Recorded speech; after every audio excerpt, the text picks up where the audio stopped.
the people that what should they bring you around your down? Because Arata will really penetrate it to you. It be 34 consular and I'm saying, charge these people to court. Save the face of this country, save the integrity and the dignity of the office of the president, save the ambition of many and thousands of people. Because snowball and anybody in the camel. And that is why I am saying now, the Nigerian army, you can see what is going on with Mohbad's case and the way the government are treating the Nigerian public, the young people, the members of the voting public, the DSS. You can see now. But you all are keeping quiet. You're not doing anything. You're not advising the government. You can see. Everybody is a case here.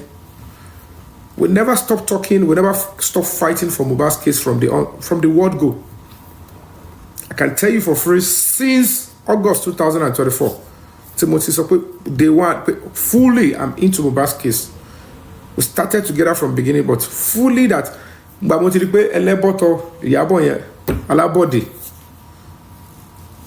and the lady I never stop fighting till now. And God ensured that many truths that He revealed to me and the things that I need to speak to the president, I showed my extreme loyalty. Majority àwọn tó wà pẹ̀lú aṣíwájú gan tó ti gẹ́gẹ́gẹ́ mẹ́ ohun tí mo mọ̀ ń pa tí mo sáré sọ fún aṣíwájú gan wọn ní sọ láíláí. Even to the last one that I was able to communicate in November 2025 via the same diplomatic route, nobody would do that. I took that huge risk to go and tell him. The pastor, if they don't show up, I've done my bit. So that's why we need to stand up. There is no two ways about it. The wife is one of the core Abenja that is responsible for how Mohbad was murdered. She played a part. And the whole nonsense she did, that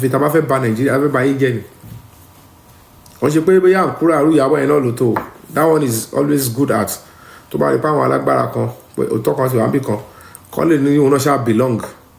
And we're trying to cover for people and act like or gang. When she borrow our yellow and ties on your giddy one, but she ship the pet and what to get in beg. On a giro or single combo. Want a lot to share, want to bear more, what is your boy? Want to yet, do you want to run, do you want to Joe? Where does it Joe? Oh, now, or single combo. Both you to walk. A lot of iPhone. So, we talk on time. Let him become a social media, fake our criminal blogs, different fake social media accounts. At our more with it, don't go and attack people on social media and destroy lives for us. We don't look, but look at me. Because I will always stand by speaking my truth. I will always pursue the cause of justice. Torí tó bá ń ṣe ohun tó dé ní kó wá wò ni gbogbo ohun tí ọmọ òmí yẹn ṣe yẹn ṣé yàbọ̀ fẹ́ lóhùn orí ni ṣé ó fẹ́ sọ pé òun ò rí pé ó ń ju aṣọ fún àti oògùn sójú olórí ìjọ tó ń sin Mohbad. But unfortunately, people like this, you give them relevance. Pẹ̀lú èrè abuké onígbáná lesbian àti bisexual àbúkí ló ti ẹ̀ bó ṣe ń dọ́kùnrin ló ń dóbìnrin ìwèrè tó wà lẹ́yìn ẹ̀ àwọn méjì tọ́jọ́ ń ṣorí burúkú tó ń bá gbogbo social media jẹ́ nìyẹn gbogbo kàtẹ́rí tó ń ṣe sí gbogbo artist àti àwọn èèyàn ńláńlá bó ṣe ń trap àwọn èèyàn kó má jẹ́ pé wọ́n tẹ̀ ti lọ tẹ páńpẹ́ fún Ṣèyí Tinubu gan ni òun ló fi jẹ́ pé lẹ́yìn ìgbà tí wọ́n gbé WhatsApp chat jáde wọ́n fọ́ọ̀sì Ṣèyí Tinubu láti ya fọ́tò pẹ̀lú Ìyábọ̀ yẹn ó bá yé bàbá ẹ̀gẹ́. Look at the way Ìyábọ̀ Òjó destroyed and rubbished Aṣíwájú. And almost simultaneously at that time, the WhatsApp chat was exposed. It's at the same time. No one should photo of pẹ̀lú ọmọ president. Ṣé Nàìjíríà ti sórí kodò ni? Ọ̀n bàbá ẹ̀ wọ́n bú ìyá ẹ̀ ọlọ́jọ́ ọkọ ẹ̀ ó ti tó oṣù síwájú ni. So maybe it's part of the person being used to forestall or to stall justice for Mohbad. But we'll know very soon. When the time comes, we'll know. But it's new setting. When Sheru àwọn yẹn, because the Yabo will be telling you ṣe bóun sọ fún yín pàṣíwájú yóò fit láti jẹ́ president. That is why she's happy that it's the same government náà lọ fẹ́ lò láti fi cover aró àwọn òmíì. Ẹni tó ju aṣọ tó di aṣọ funfun lójú ayé níṣojú àwọn ẹbí ẹ̀ ojú ẹ̀yìn tẹ̀ jẹ́ public tó ju ògùn sí kí lẹ fẹ́ ṣe sí. Ìjọba yìí máa cover, that's what they are known for. N tó sọ fún yín nìyẹn. I'm not bothered. I sọ fún yín pé they should wọ́n cover tó bá padà wá yíwọ́. I want them to lọ́kàn ẹ̀gbọ́n she still want Aṣíwájú to fail. But it's quite a shame that even Aṣíwáju's son ẹni ẹ̀ ló tún fún ní leverage. I don't know. Maybe people don't understand what parenting is all about. The only thing that is likely is because wòlé burúkú Asuki actress onígbàna tó alẹ́ yẹn bóyá wọ́n ti lọ ti ọmọ ẹlẹ́lẹ́ni wọ́n ti ya fídíò wọ́n ti fi blog wọn máa threaten ẹlẹ́lẹ́ni. And they are hacked because they will look at our more want to overtake the social media because people are devilish. Everybody wants to involve in cyberbullying, fracas, destroying people. One need to draw a line. This is a justice movement. About the kashi with the irony.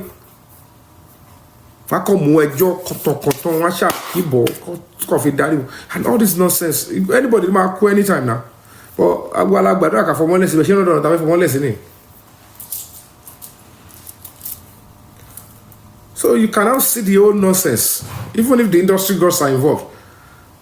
Bàbá ló ń fojú rí nurse tó gún ọmọ ẹ̀ pa níjọ́ tó ń tó gún ọmọ ẹ̀ pa ó débẹ̀ láago mẹ́sàn-án kò dẹ̀ fojú rí nurse. Wùmí sọ pé bàbá ló ní kí nurse máa lọ and kò dẹ̀ ṣẹ̀dẹ̀ sọ pé kò lọ́wọ́ nu kú Mohbad. Okay, kó tiẹ̀ yẹ pé bàbá yẹn ó dé bá yín bẹ̀ ṣé ó yẹ kó dé bá nurse àbí kó yẹ kó bá kó ti wà police station.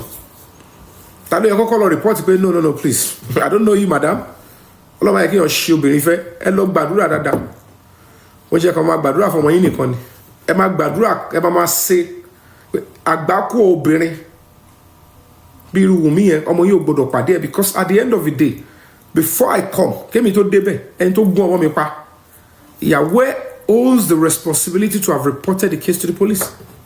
That excuse me nurse I don't know you I don't know where you come from. I don't know what happened. I cannot vouch for you. The right thing to do is to report this case to the police. It's going to be too wrong. It's too early for me to sympathize with you that it was a mistake. What if you were sent to kill my husband? So I can't even say, even content in the I can't vouch whether it is the real content. Ejo, afuntoni, but she femina so duelo no, mo se mogodo mojuto un no godo mojuto mi. Wo mi ò lè rojọ́ mi lè káwọ́ sẹ́yìn rojọ́ ní ẹjọ́ ẹ jẹ́ ká lọ sọ fọ́lọ́pàá ló máa sọ bóyá ẹ right ẹ wrong èmi kọ́ tí bàbá ẹ bá dé ń bọ́ lẹ́ni tó gbọ́ ọmọ ń pa wá ó wà police station period. But it was the opposite. Bàbá ní kóhun tó débẹ̀ wọ́n ti embalm ọmọ òun locally ibi tí ọmọ Wùmí ìyá olórí burúkú dé nínú ilé Mohbad to get start táwọn èèyàn tó ń love ẹ wá fẹ́ gbé ẹni tó ń embalm locally ẹ gbé sórí bẹ́ẹ̀dì ẹ nínú ilé kẹ embalm ẹ síbẹ̀ ẹ gbé sábẹ́ staircase Ọlọ́run lè padà fèrè fún ẹ pẹ̀lú gbogbo àwọn wèrè tó ń tẹ̀lé ẹ àgbákò ẹ gbogbo ètò bá lọ́mọkùnrin nínú wọn ìfún ètò ọlọ́mọbìnrin gan àgbákò tó wá pàdé nìyẹn kò ń ṣe pé it's what will happen because it's on hard mi gbọ́dọ̀ kú sílé èèyàn gan ilé èèyàn kí n kú sílé èèyàn kan ní wọ́n fẹ́ embalm sílé èèyàn kan náà lọ gbé mi sábẹ́ staircase abẹ́ yá wèrè ọlọ́mọ ẹ̀dí iyì ara wa ò gbọ́dọ̀ lọ irú wa ibi tá bá life day tá bá ti ń rìn iyì wà lára wa àdé máa léwo iyì là ń léwo lẹ́sẹ̀ máa rí most actors àtàwọn àtẹ̀yìn a máa náà kì í lówó lọ́wọ́ because iyì ti tó àwọn kọ́mítà yìí máa rò pé owó yẹn àwọn kọ́mítà àwọn èèyàn tó ń fi owó burúkú wá pé wọ́n kọ̀ lójú wa lásán ilẹ̀kùn máa ṣí so òun ló ń jẹ́ ká máa lé àwọn owó kan lọ́wọ́ yẹn sọ pé àwọn ní tíátà but unfortunately àwọn ọmọ bá ṣe máa commercialize gbogbo yìí wá ni ló fi ń dàbẹ̀ pé àwọn anybody ṣe ń tọwọ́ bọ̀ lára they are telling this whole story ìyá tó bí Mohbad fún rẹ̀ ó tún wà lẹ́yìn irú ẹni yẹn ṣé ẹ mọ̀ pé kò ń ṣe pé nítorí nǹkan tó fẹ́ jẹ nìkan it's because Darosha and Adura they are fully compliant on ní role tó play nínú ikú Mohbad so Wùmí yẹn ti make sure pé èmi nìkan kọ́ máa ó rán everybody wọlé. That is why at the end of the day, on wa ta story fáwa ẹ gbogbo àwọn tó ń tẹ̀lé bàbá yẹn they feel like we are just being used and we are fully wọ́n ta story fún yín agbókù Mohbad lọ sí police station ṣé police station lọ ti pa Mohbad so tó bá jẹ́ pé ẹ fẹ́ lọ report ni kẹ́ má kàwé gan mo fọlọ́ ma búra mo gbogbo èrò tó sọ pé wà mẹ́ẹ̀ kẹ́ má kàwé if you are going to that police station I'm saying this again àti Mr. Joseph Aloba àti Ọmọwùnmí kẹ́ má lọ school rárá you know that going to go and report pé nǹkan kan ṣẹlẹ̀ sí Mohbad is not by carrying the body to the police station ẹjọ́ mọ̀ àwọn wèrè tí ó kàn tọkọ̀ bọ́ sórí kiri yẹn tí èèyàn kàn lọ bá dá òwò pọ̀ tọ̀nà jẹ́ kéèyàn lẹ́nu ọ̀rọ̀ ẹ wá ń sọ fún wèèmí bí mo wá live today pé they wanted to go and report homicide lọ ṣe gbé body yẹn lọ ẹ máa gbé lọ police station tẹ́ ẹ bá tiẹ̀ kéèyàn má kàwé rárá gan ohun tó bá jẹ́ pé ọlọ́pàá lè fẹ́ lọ fẹjọ́ sùn ẹ ní gbókù lọ ó wà nulẹ̀ already ẹ máa ẹ filẹ̀ tó bá jẹ́ pé lóòótọ́ ẹ fẹ́ lọ fẹjọ́ sùn ọlọ́pàá ni bàbá Mohbad ẹ ti pa irọ́ ẹ ti pa yíyé jẹ́ àwọn wèrè tẹ́lẹ̀ kójọ the likes of that Guresi wọ́n dẹ̀ deceive this because majority of this host tán lọ ń ṣe bẹ́ẹ̀ báwọn náà ń raise àwọn wà concerned wọ́n ní fún yàn lọ́rọ̀ sọ ẹni tí ò yẹ kó tiẹ̀ ṣọ́ọ̀nù mi torí mo ti gbéra mi lé á sọ̀rọ̀ gbá mi á ṣe mí jábàjábà àwọn tí ò lọ́pọlọ 1% olú ẹni you cannot come out and tell me pé o dénú lé o bókù ọmọ ilé wọ́n ti yẹn bá ọmọ gbé sábẹ́ staircase o bẹ́gẹ̀ o bá gbogbo ẹ̀ o nọ́ọ̀sì tó gbọ́n lógun pa o bá and then the next thing you now carry the body and say mo fẹ́ lọ bọ́ ọlọ́pàá fẹ́ lọ ọ̀pọ̀ àwọn mi o ọlọ́pàá wa ti ń sẹ́yìn kẹ́ máa kọ statement ẹjọ́ ṣó mi ẹni tó kàwé Nàìjíríà tó wọ́ọ̀sì jù ó mọ̀ pé òun gbọ́dọ̀ gbèrú body yẹn lọ sí police station but this man was deceiving and saying òun gbókù lọ àwọn wá wà bẹ́ẹ̀ àwọn ti kọ statement yẹn lọ àwọn ti kọ tán èèyàn kọ́kọ́ pè ní ó yẹ stop wọ́n bá stop it's because you only took the body ẹ̀kọ́ gbé sí ó wà títí lọ ẹjọ́ ẹ jẹ́ ká fún yín ló ẹ fún wa ní police report torí a lè lọ pàdé checkpoint lójú ọ̀nà alẹ́ lélẹ̀ wọ́n máa ní òkúta ń gbé lọ ìwé ẹ̀dà doctor's report dà police report dà torí alẹ́ lọ́ fẹ́ transport alẹ́ lọ́ fẹ́ lọ sin òkú yẹn alẹ́ lọ́ fẹ́ lọ sin òkú yẹn that was why they wanted to buy their way and the police officer ó kọ̀ ló pé ọ̀gá ó jẹ́ rọjọ́ ọ̀la ẹ̀ níṣẹ́ because of pot of porridge owó tó máa ná tán tó máa yàgbẹ́ dànù when tó bá backfire when they are showing you the door from police don't blame anybody the best thing is stay away if the father and this ones can compromise this way àwọn ilé ìfẹ́ kó fi tiwọn kó báyìí ni o jẹ́ kó pọ̀ sókè ìrajà tell them to go to the nearest police station and that was exactly what would have happened. But deceiving the public, particularly those who are seeking justice on social media and saying about money compromises states. Oh yeah, kidney fellow maru, police station. So they deceive the public that way. Pẹ̀lú bàbá yẹn àtọmọ mi, wọ́n jọ lọ story yẹn lọ papọ̀.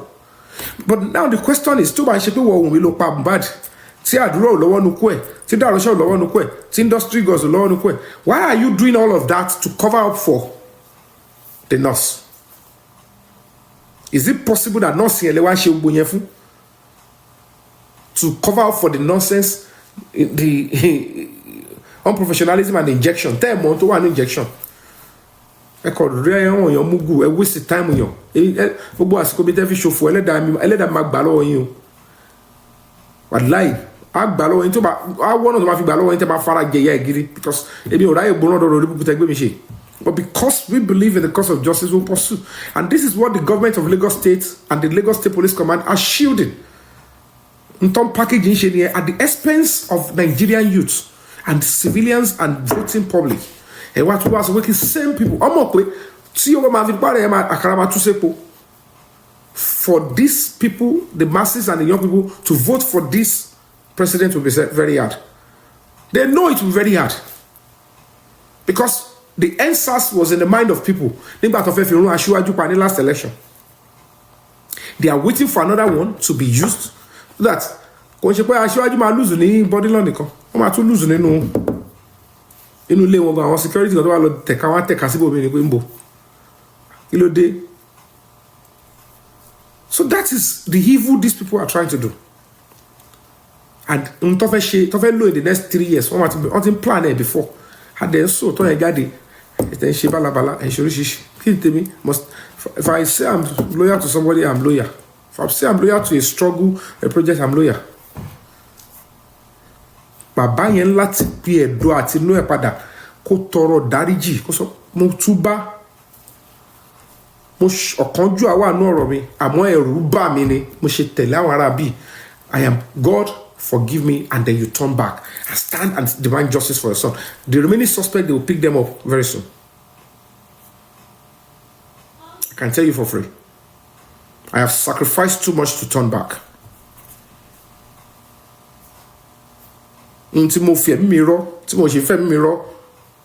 For my respect and loyalty to Asiwaju now.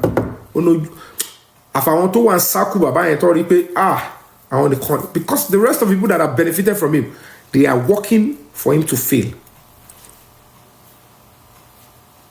They thought this is the right time to strike.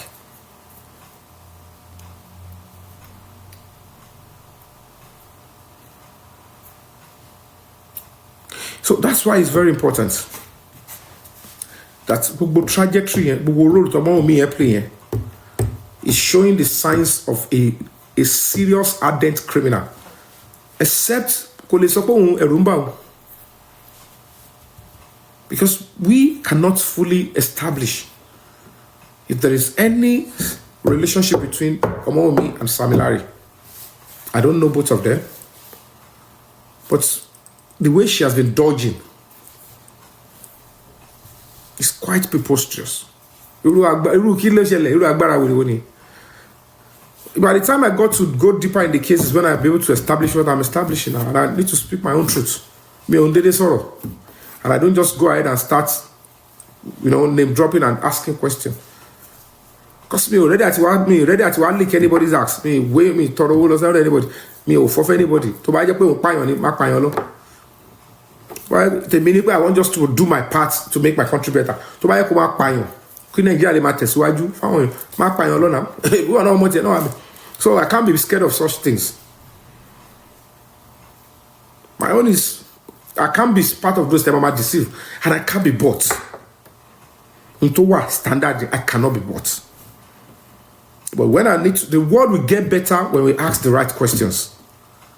It is standard procedure and it is normal for the police. The first thing they need to establish, since Samilari and Narabali are part of the suspect that is being fingered in the death of Mohbad, the first thing any police officer will want to establish is, where were you and when did you travel outside Nigeria? In Temako money, apart from the stamp. And you're not going to look at the immigration stamp only because they might have bypassed it. Then you look for other key aspects to establish that they lied. And I know they must have done that. And it's held on file. But you want for worry to kunio. And that is why at the end of the day, they package the entire nonsense. And among me, Adura, that they should corporate do no one pako. Tuba follow kok jewo pe case Mohbad you mama fight bit until they do the right thing. They've already committed some crimes that only ye. Now crimes can see me to commit already. Koto dori nla gangan ko le ye afi to ba shabus.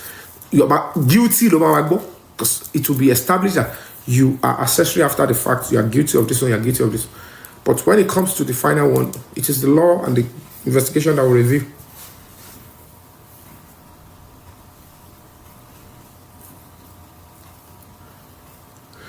So it's quite important for us to know where we stand and what we should be pursuing as public. And that's where I'm going to be appealing to the government. Eshe Komonkobo, Inspector General of Police, Tunji Disu, please do the right thing. But of course, we are also seeking redress where we should seek redress so that the right thing can be done. So I tell you, I established presidency Bakaiji. Maybe the court can be able to say, since the presidency have given you directive to do this, and you stopped with 3 suspects, and we realize that you have a reason to go after the remaining 4 suspects, then the court will give the order. Maybe as at that time, we will now see the embarrassment will be so clear to the presidency that you nominated an IG, you gave a directive, you failed to do it, and he's trying to do the biddings of some people that you don't even know what their game plans are. When you want to protect our guys, they know what they are doing. They want a kingdom to fall. Because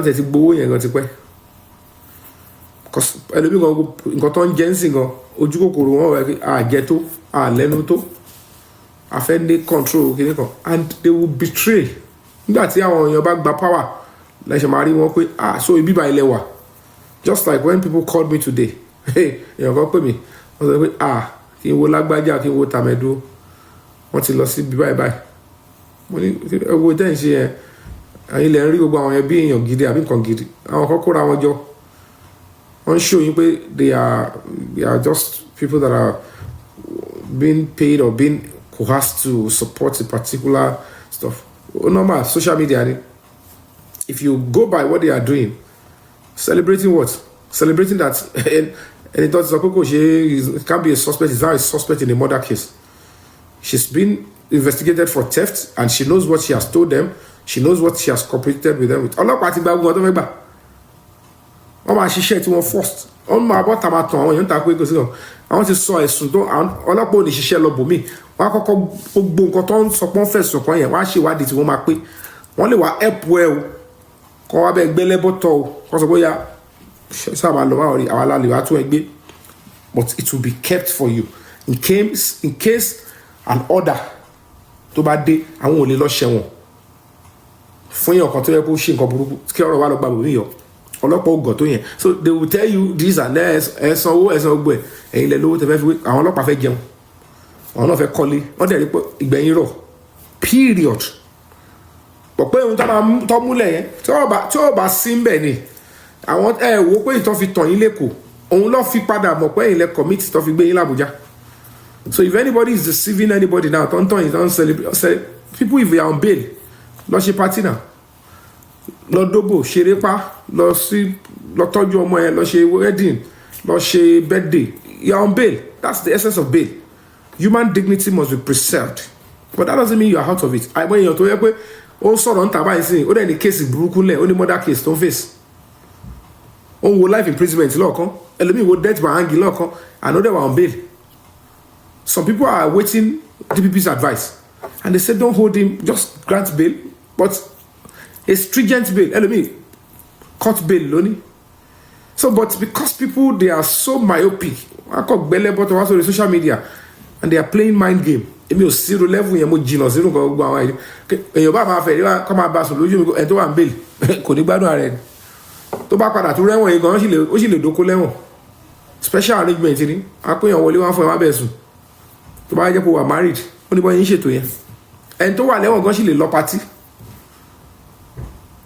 tó bá jẹ́ patí tó serious bóyá òkú yẹ ẹni o àbí graduation ọmọ ẹni o ó lè apply ẹlẹ́wọ̀n adẹ́ tèlé lọ tó bá ti approve ẹ má jò sá o tó bá ní good conduct ó sì ẹ lè bá ń ta kó lọ patí ó dẹ̀ lè má kò ní wọṣẹ lẹ́wọ̀n wá ṣéǹgì mọ́fìtì fún wọ́n á make sure pé aláyé ibi ló máa wà ó ń tẹ̀lé ẹ o wọ́n á ṣe orí burúkú o okay afọ ẹ láì chance ni o ọ̀rọ̀ pé ìwọ ẹ dànù prison ni o tó bá sá wọ́n á sì lè.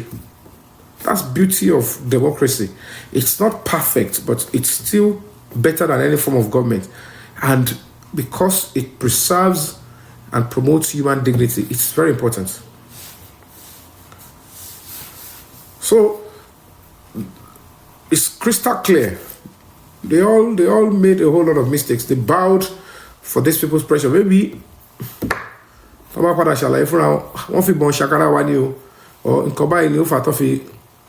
and we don't have choice than to dance to their tune.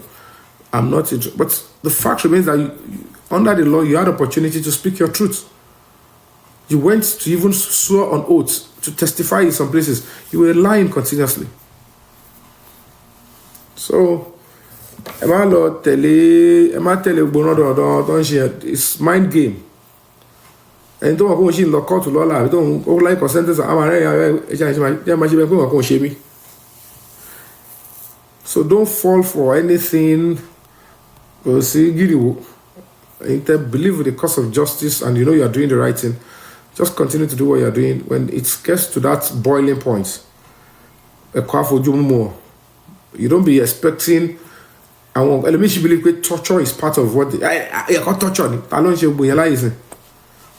Hey, you come evidence. It's not compulsory under the law. Just one person. I saw how you killed this person. To that drew is enough to get judgment. To show evidence if it's your coffee, did you even have video of you don't know? But she want that pack one. Daddy beat mommy, period. What the pack apalulu la one. What the berita lolu. I'll call the misunderstanding. Worry. We don't have to see it. Just do simple as ABC.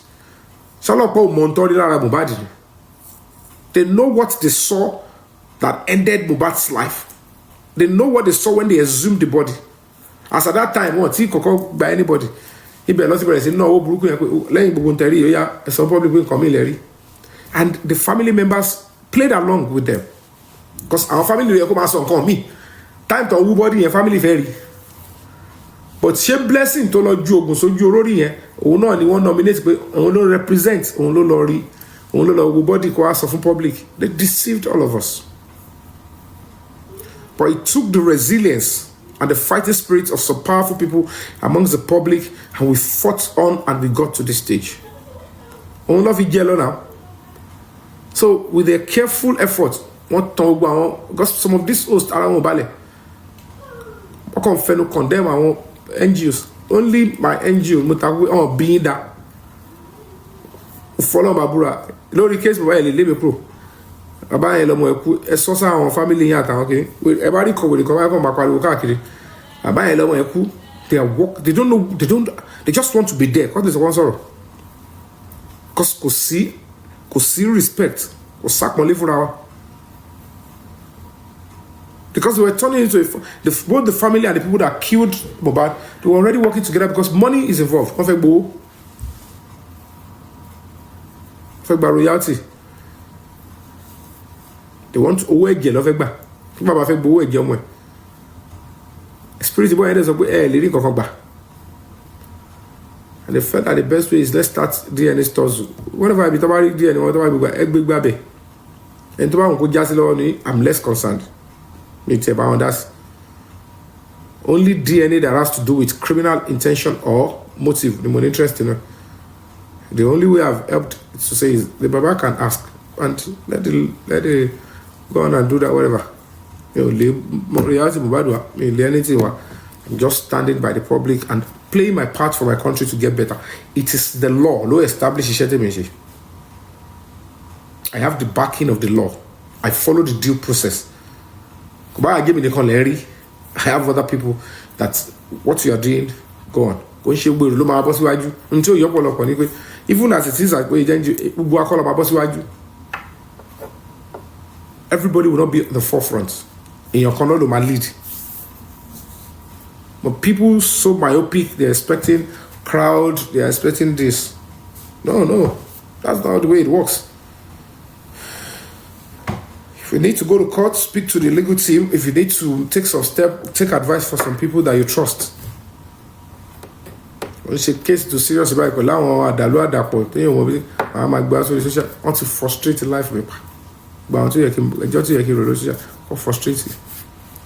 And you now realize that I want to claim and the cases they could not come out to own up. Okay, want to be with me one deal.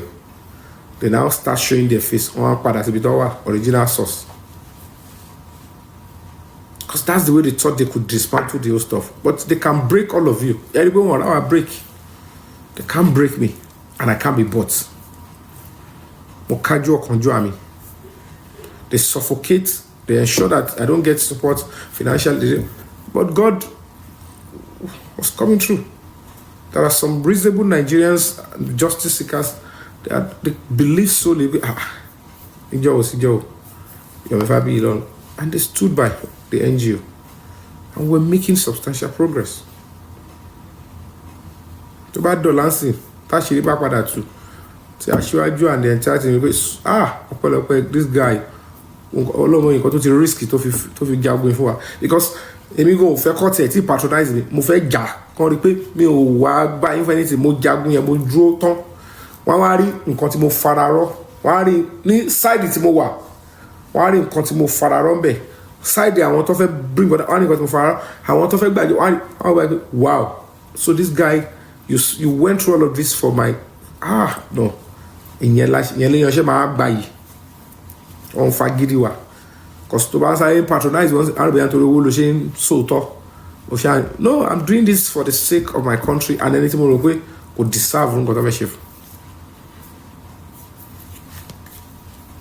So it's very important and it's good wọn náà ti rí sign díẹ̀díẹ̀ cause tí ó bá ní tẹ́jú ò bá lọ́wọ́ nú ni kí ló dé tí presidency ṣe máa pàṣẹ tí kéèsì ti dé advanced stage and IGP ẹgbẹ́ tó kún wá ní ó yẹ tó dá kéèsì lọ padà tó máa ti fall níbi tí wọ́n mọ̀ pé ìjọba kan nìyẹn wọn dẹ̀ mọ plan wọn against Aṣíwájú they don't know only God knows what is going on and gbogbo àwọn ará bí tó ń sọ pé àwọn àwàlàwà ń bẹ̀ àwọn true àìsí làwọn fi they might just bóyá disagreement kan péré àbí kankan ní bàbá yẹn ò múlẹ̀ fún wọn tó fẹ́ kí ẹgbàá gbọ́ bàbá yẹn jàre kó náà lọ oyè yín and they are doing what they want to do to destroy the man èèyàn wá forí rọgbó yẹn àwọn kan sọ pé there is no precedence.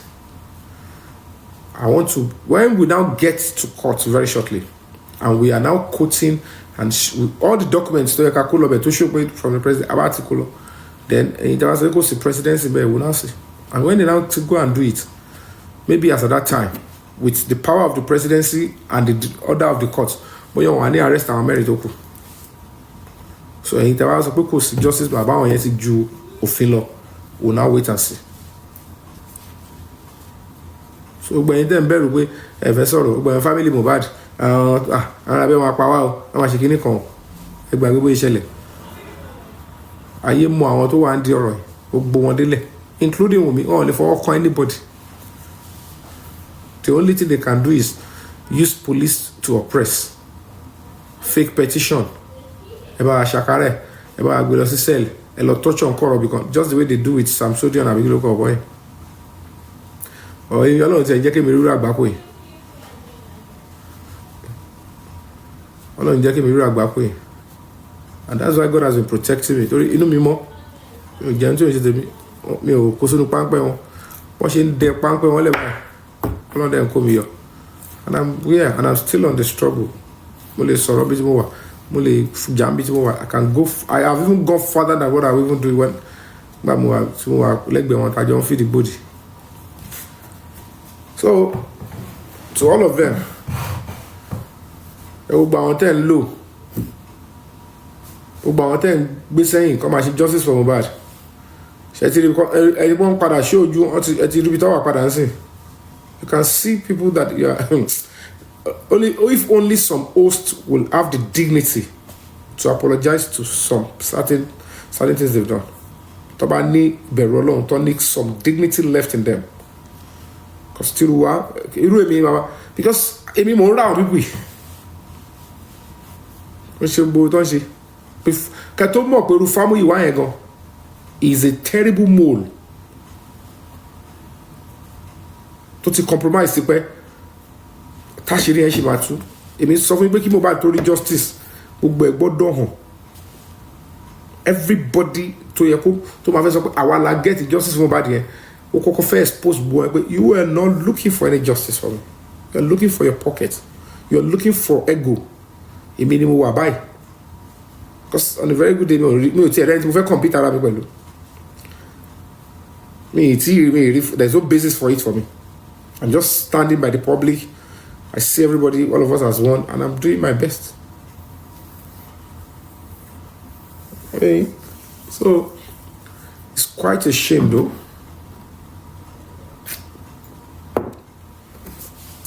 Really amazing. I mean, we are surprised.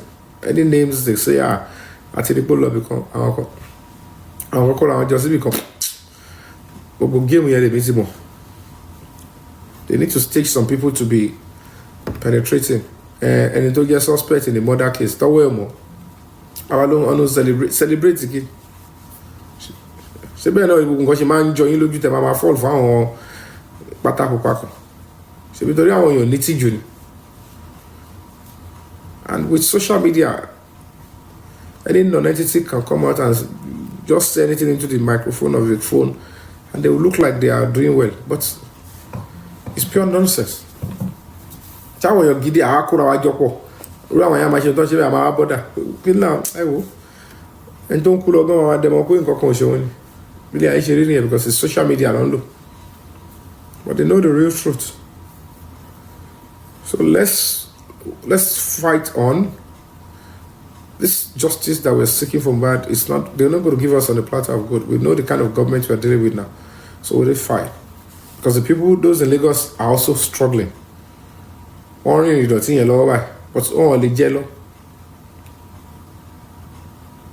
so they have to be put to shame to the final end. But fight on. So even if they have succeeded a little bit now, on a good day, we should be celebrating that Egbetokun is out. It's easy. Now our focus should be, okay, now how would they arrest the remaining 4 suspects? I can tell you for free, it's not a cold case. It's still very active. Case in Yeshi Bono, we were Luriaru. 1 year ago, 2 years ago, no arrest our meta. I should have called arrest our men. It's just 3.5 months ago. When Michelle cost statement, what's a drill letter? Darusha cost statement. Darusha. Do you think all those ones will stand under pressure? Kò ń ṣe ọjọ́ kan ọjọ́ méjì ní Darusha ló ń bẹ náà. Tó bá jẹ́ pé agbára wọn pọ̀ tó yẹn ní Darusha àti ìjọ́ tó débẹ̀ ìjọ́ kejì ló máa ti kúrò bẹ́ẹ̀ náà. Ṣé ẹ rò bọ́ ọmọ tó mu dúró yẹn? Do you know the process? Do you know what it means to be kept in force headquarters? Káwá tí wàá sọ Dàmọ́lá. Ìjọ yẹn lásán kò tiẹ̀ jẹ́ ó lọ jìnnà. Nígbà tó kọ́ rí bàbá wọn kọ́ máa dressing tó máa ti máa dúró alẹ́. Káwá tí wàá sọ other things. Ó dẹ̀ bọ́ tàwọn sọ kọ́tọ̀kọ́tọ̀ fáwọn yẹn. What's my business telling you what to tell the police? Mo kàn án wò ni. Ṣé mi mo investigate ni? Mi ò rán mi iṣẹ́. And it's not right for me to be saying no Sogbosa. I just kept my cool. But they will come out and be shouting when they are on bail because wọ́n ṣe ráwọn kan sọ fún wọn pé má wọrí àti rìn pa. Àti rìn pa bọ́ wọn pé they can only rìn pa with the help of the IG. But IG yẹn ló ti dẹni àná níbẹ̀ yẹn sìn. So the integrity of this current one, àwọn la máa ké pa. Ṣé wọn náà fẹ́ rọ́bìṣì àbò fẹ́ betray presidency? Because the presidency has not come out to say we are withdrawing the directive. And we will know whether the directive is being withdrawn or whether, because we are going to court against the police. This is going to be the first time anybody will be going to court and active litigation against the police on Mohbad's matter. Torí pé wọ́n fún aláyé wọn jẹ́ àárọ̀ kan ló fi delay tó yìí. The insults and the embarrassment is too much because of the funding. People that were supposed to support and fund the NGO with dignity, call them out, okay, give us update when necessary on your page so that we can. They're just trying to, our lives, call it a power now. It's entirely 50 years. Emma, Gawali. Ramzat don't face Ogun. You could say anybody will tell you, power now, she case Timothy. And it all face Ogun, don't lick it, don't arrest her. You come along, don't shake case that don't win. And don't face it, look, you go more. The word could see now. People donated and supported from abroad, but one more limit in she want, one cross, that's my about she competition, only she succeed. And then the family were not betraying. When she put your case in law, it's not even the added doing Cabos was to involve with Java. There are so many snowballs, evidence that is pointing against Yomi, against the other people involved. Too many. Don't let you see facing a shit out if you want. But we just need a upright. Everybody wants to read that to be on the court. The Bible got to play Lanoy. They were willing to charge them to court. All I want is Emma Beabolo. Don't give them a stuff to just walk away freely or come and remind you, come and prison cell. And she case for the man Mefa. And it lacks evidence. And that case. Why do me one of my case in any court? Break the silence foundation, we have to follow up. and ensure the right judgment is even passed. Because only remand will go on to prison after 4 or 5 years. So we have to be there to pursue the case. But then she share social media. You have to be there, monitor, ensure that the right thing is done. So we're just going to appeal to the government to do the right thing in Mohbad's case. It's crystal clear that he was murdered, and Omo Cynthia Adebanjo has a hand in the death. It's undeniable, and they all have to pay. Anybody they are trying to shield that, or when it is time, we'll start name dropping fully, and the key evidence we had, and the police will have to correct the anomalies the way they have been doing. It's been corrected in Abuja, and they are already sailing and coasting to victory before they were ambushed. Our public knowledge try to share Bruku but we thank God it has been, the revival is coming. So any further updates we'll let you guys know, and continue to pray for every individual that are doing everything to ensure that Mohbad gets justice, not the normal conventional way we have been doing it on TikTok. It could take 2-3 weeks before any new update will come. I want to get low. We are also working. I will do, and their intention to stop us, to suffocate us, they couldn't achieve it. So and nobody needs to know what we are doing to know that justice for Mohbad is still ongoing. Because the more you keep coming to say it's still ongoing, the more they start oh God. So they should think it is not going. It is just for the public to trust that this body has a reputation and responsibility. Pursuing a murder case doesn't necessarily have to be on social media with every talk. We're pursuing it the right way. I hold the duty to be honest with the public, and that is what I'm going to do to the end. I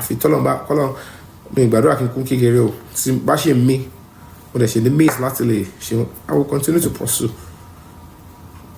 So we are fighting with a part government, which of course include the police, of course includes some powerful people in the society that are like godfathers to this set of people that are suspect in this matter, and they have a disgusting godmother.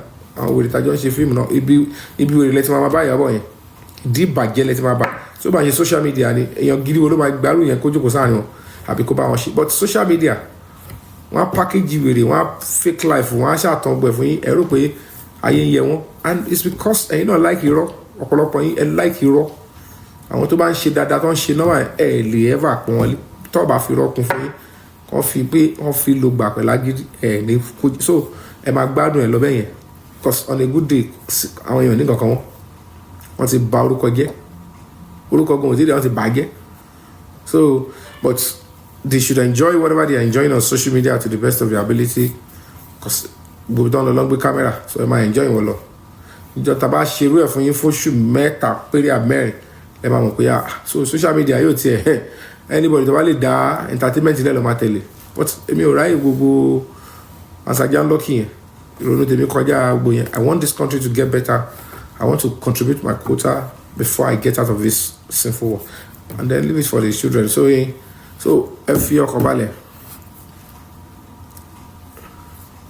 so that is what we need to do. So the moment if they do all of that, very well, justice is coming from about it. Don't worry. Oh, she DNA, she MPA, she MPA. Agbako ni DNA. Ibikibi to ba nko bossy. Another kind of worm will also be unravel. Into my dear could do you put to all of favor me. Baba yin o gba. Àwọn commit to cover later because that's his end. His fight for finish, and then he will start. Ìgbà yẹn ṣe do dada láti jà fọmọ yẹn pé kọ́mọ yẹn bá kákùnrùn gbogbo ogún ẹ̀ bá lọ bòmí, but at the end of the day wọ́n ti tọ́ ọba gbọ́ ṣọlọ kó tó bẹ̀rẹ̀ sí fẹ́ máa jà fọmọ. You fight for your son's justice before you fight for his property. Ibi tí bàbá yẹn ti ṣe mistake rẹ̀ ogún ni bàbá ọkọ ń lé kò gbárùkù tí wọ́n justice, and evidence to máa jẹ́ kó gún kọ́kọ́ bọ́ sọ́wọ́ wọn ni wọ́n kọ́kọ́ gbé jáde, and he failed woefully on that one. He has the right to retrace his step and say, okay, fine, I want to stand by my son now. gbogbo ìrètán tí mi sí meeting tó gbé mi ṣe ń gbà yẹn gbogbo ó bẹ́ẹ̀ mi ó ṣe gbá kan yẹn mo withdraw ẹ̀ he's still the father tó bá withdraw ẹ̀ mi gbẹ̀bẹ̀ mọ́ and that is what he can do to salvage whatever it is and that justice is coming so it will come it will eventually come but ẹ̀yin tẹ́ ń retí Kennedy be expecting some serious upset in the DNA stuff ibi tẹ́ everybody wọ́n ti kọ́ tẹ́lẹ̀ wọ́n ti wá kan tẹ́lẹ̀ ibi tó dé ibi tó sì dé you know certainly kọ̀ọ̀ràn yẹn kọ́ tó bá yín sọ di inconclusive ni because anybody tó bá ti lọ favour ẹnì kejì máa lọ sí o I will tell you for free ẹni tó bá ní ojú inú ó ń bá lọ ni o kò lè jẹ́ èèyàn mọ́ láyé kò lè jẹ́ èèyàn mọ́ and bàbá yẹn láti sán ṣòkòtò ẹ̀ because if there is anything they want to both sides kò sẹ́ni tó lè sọ pé báyìí ni I don't even believe with the rate the girl has been doing with the DNA stuff I don't know whether she's so sure òun go mẹ́ni tó ní level kàn fi report yẹn because DNA ò yẹ kó le tó yìí pàápàá ẹni tó bá wọn pé ẹlòmíràn bá mi sùn but ẹni tó ń béèrè lọ́wọ́ ẹ̀ ní corona inquest ṣe lẹ́yìn tó ti fẹ́ Mohbad ọkùnrin mi ò bẹ̀rẹ̀ sùn she couldn't answer so gbogbo àwọn yẹn ti show some certain stuff in the whole stuff and then I told you guys spending yẹn ó lẹ́bọ̀ lẹ́rù gan spending ó ní ẹ̀bọ̀ lẹ́rù gidi because repeatedly she has been going to where the young lady is through our own proper police investigation 5 soft targets were leading us to the same point to the same location tó dẹ̀ jẹ́ ilé actress yẹn tí ìyàwó Mohbad wà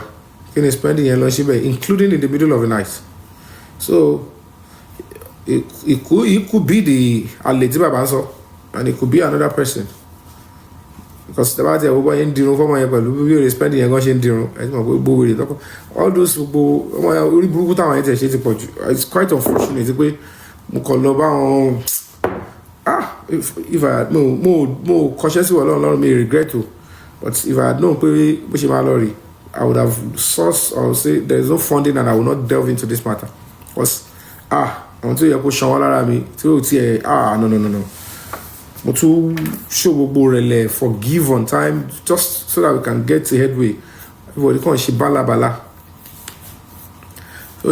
so it's quite disgusting and so horrible so lábẹ́ bó tilẹ̀ ń kórí let's keep our fingers crossed the truth will be out àwọn tí wọ́n ní àwọn tó ní evidence bí wọ́n ṣẹlẹ̀ they will push it out when they will and when they want to but ètò wà important jù tó easy police should officially extract the full video tó wà lọ́wọ́ àdúrà ìyẹn there would not be any basis for argument during trial téèyàn bá serve sáwọn ògbèrè lọ́wọ́ bá jọ ní ti sórí social media wọ́n á kọ́kọ́ máa pè ní AI wọ́n á parọ́ oríṣiríṣi wọ́n á sọ oríṣiríṣi bí ìlú bá dàrú ìwọ tó gbélé lọ́ọ́ máa ní òpá gbóyan lọ so we are living in a terrible world èyí tó wà important jù torí ẹ mọ̀ pé experience gbogbo nǹkan if you are a general you know how to fight your war the most important is kí ni ó fẹ́ sọ pé ó ń dá wọn dúró sí tí wọ́n ṣe extract video wá àdúrà so why would the presidency give this directive àwọn ọmọ ọkọ tó ṣẹlẹ̀ àwọn ọlọ́pàá tó investigate yẹn ló ń gbẹ́bọ̀dé so they should compel them that what are you doing the video in question kí ló stop yín láti extract arrest àdúrà get him a iPhone and tell him don't do any mess up video yẹn email tó ń lò àti iCloud account tó ń lò nígbà tí video yẹn fi dórí fóònù ẹ òun ni kò fi sínú iPhone tuntun yìí and the video will be recovered and that's it that's it you are Radiant stop báyà kọ́ máa tàn yín tó bá fi hàn mí màmá pariwo màá tún gbé kéèsì lọ láti zone 2 mo gbé lọ sí Abuja. The Damola had come out to lie that even before he was arrested to Ogombo, once he deleted. So where did they see the video they showed me? You cannot continue to be coming to comment section and going there choose that you are deceived. I'm not in your league. He came out when he's trying to deceive himself. He now confessed, he told the police, okay, let me say it this way. Before I was even arrested, before I was taken to Ogoba, I've deleted it. And even when the Yomi went on TV and said, they said I should come and see this video. How many times have I been to Lagos State Police Command? I have been to Lagos State Police Command. I have protested. I have gone to meet the new Commissioner of Police, CP, Olondari Moshood Jimo. That shows the video. Openly, people were on live video. I was there. Go to my page. So you be the matter of me, she's an ardent criminal. So I don't protect you know. Because what you want me will listen to case and to anybody but solo. So no she the way ko se bo no lo important. Ko de se bo e fe se mo folo babura. Nta jo ko si.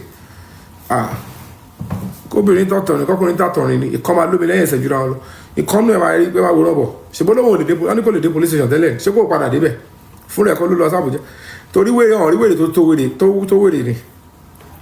So if she could come out and lie that she went on TV, it's because we have all these disgusting reporters and media. They are trying to whitewash her. She lied and said on TVC. They even asked Yomi fabiyi to come to see the video in Lagos State Police Command. I didn't run.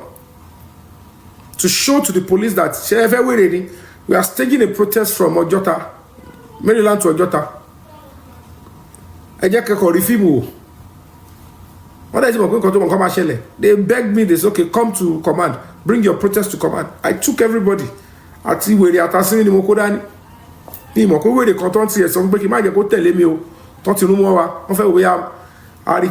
at that woman to force it.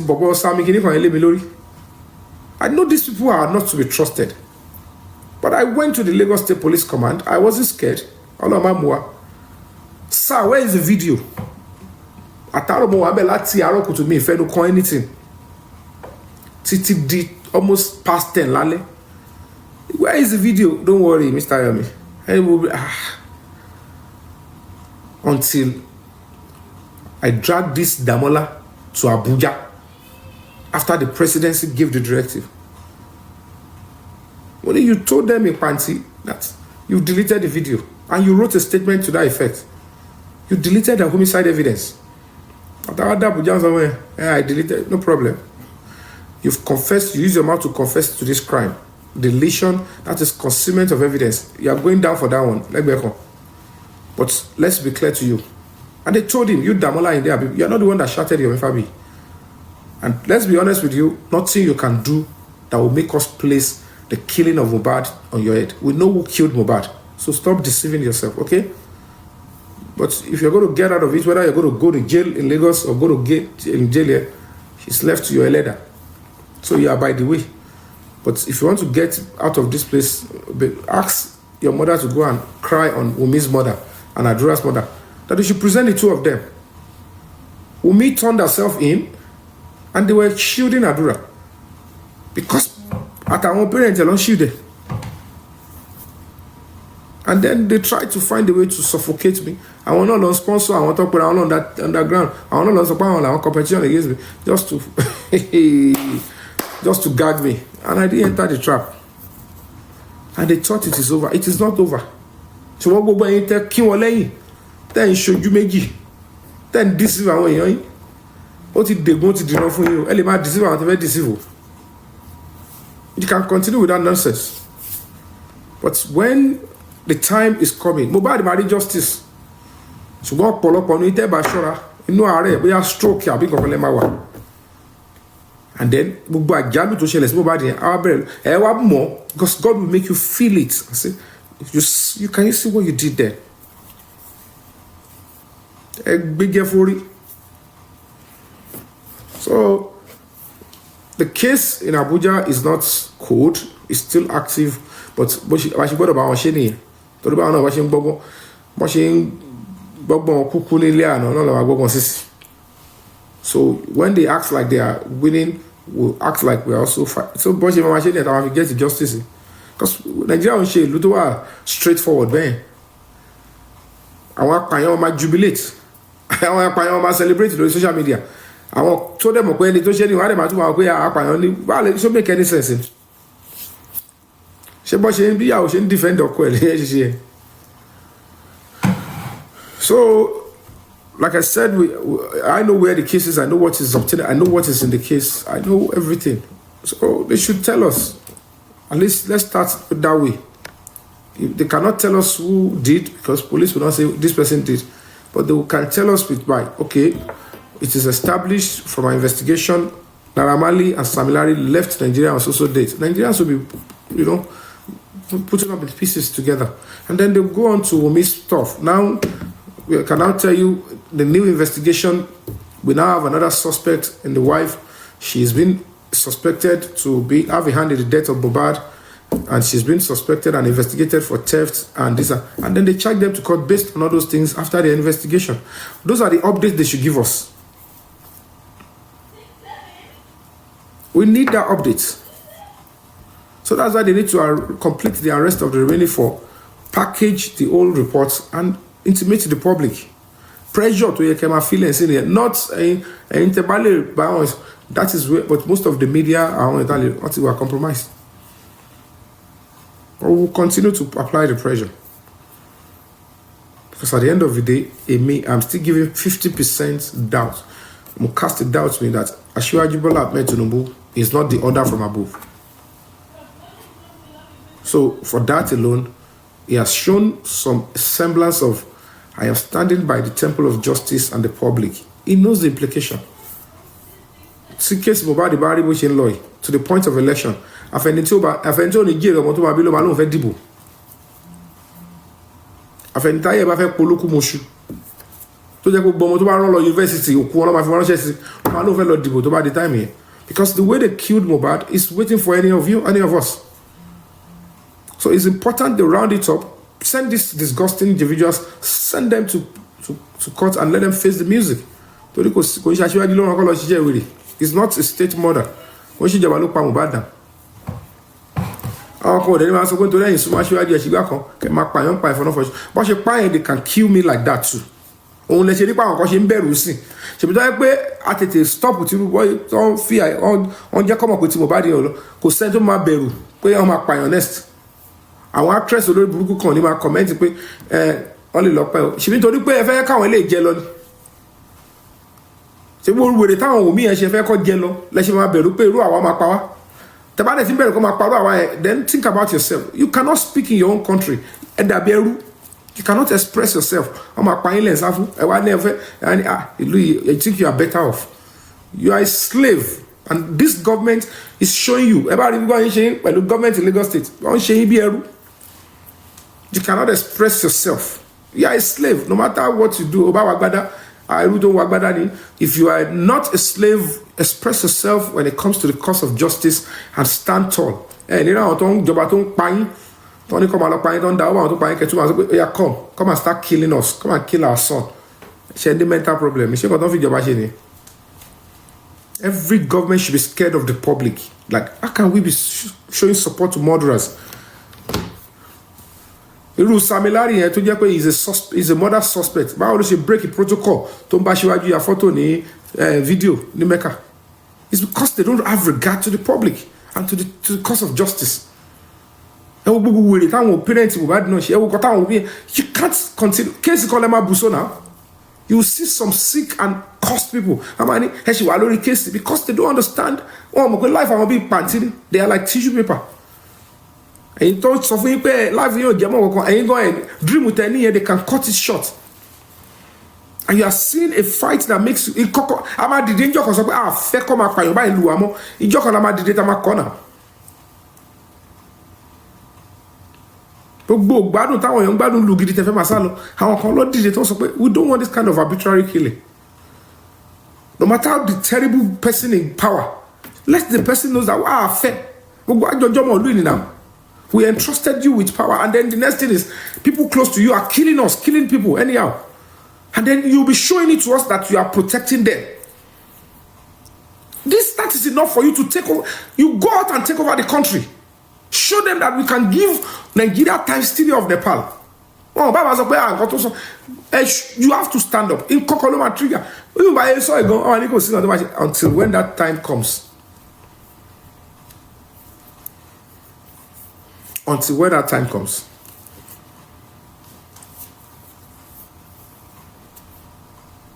So that's what we have to face. They don't care. They don't just care. They will tell you, and that's what you want to do. So let's keep our fingers crossed and let's keep fighting and let's keep standing by what is right. I'm just going to be appealing to you. It's enough and it's worthwhile to risk your everything for the cause of justice for your country. And that's the old truth. So I'd like to draw the curtain on this today, and hopefully I'll come around again. We speak. Nigeria will be great. We all have a role to play. Avoid cowardice. Understand that you need to stand by what is right. When murderers, terrorists, cultists, assassins are jubilating, online or offline, that is not victory. They are testing your resolve. They are passing a message to you. It's not left for you to embrace the message or to turn against the message and stand upright. Until I come your way again, I'll continue to stand and promote the frontiers of human rights. And I wish you a very wonderful day ahead and a beautiful new week coming through. I love and appreciate every one of you, and continue to be the best you can, online and offline. Have a wonderful night rest. I love you. Bye.